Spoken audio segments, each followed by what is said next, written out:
Okay. There we go. Okay, so today you're gonna learn my cut called Mora. It's super simple to do. It's also quite addictive to perform, I think, at least.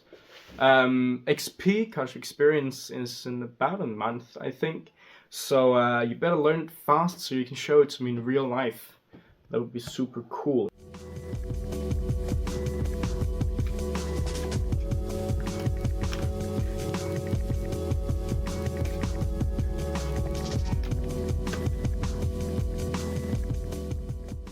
Alright guys, we're now going to learn how to do this.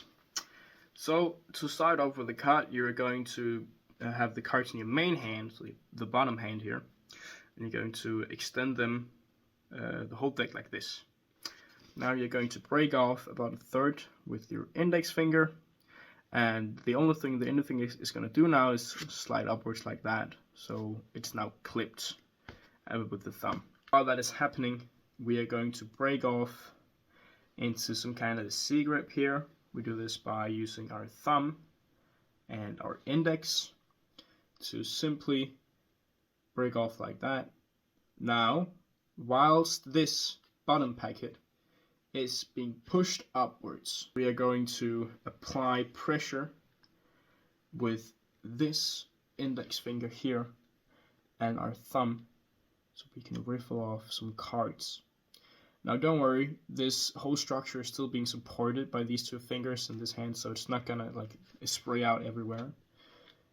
Whilst some cards have riffled off, you just plunge that thumb in between, so you've kind of like loaded this top part to slide down later. So let's do that one more time, slowly. We break off the bottom packet, extend out.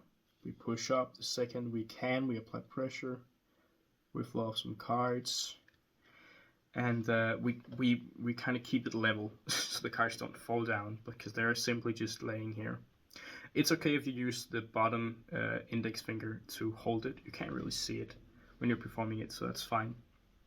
Now to do the extend motion, two things are going to happen at once. This top packet, which is currently being clawed like that, is going to slide down, and these two fingers, the ring in the middle, are going to extend. So we go from this position to that. So really open as far as you can. Now for the sliding, don't worry, it's so easy. If you just angle this a tiny bit, the cards are going to slide down into the claw. Now note that I'm no longer applying, I'm not holding this top packet anymore because it's clipped. So I can now use my index finger and let this packet fall down and rest because I need my thumb in a minute. To close, we're going to realign the two middle packets like that. My thumb is going to touch in the middle here, so we regrip kind of. And this packet is going to be pushed down with the thumb. This is going to be pushed, or pushed up, I suppose you can call it, or pulled up more. So this is going to happen at the same time like that. We're now going to rotate it, which we simply do by just pinching the packets like this, some kind of a Trevor motion, and then I rotate it 180 degrees backwards to my hand. Let's do it in slow motion.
No, no, no, no, no, no, no.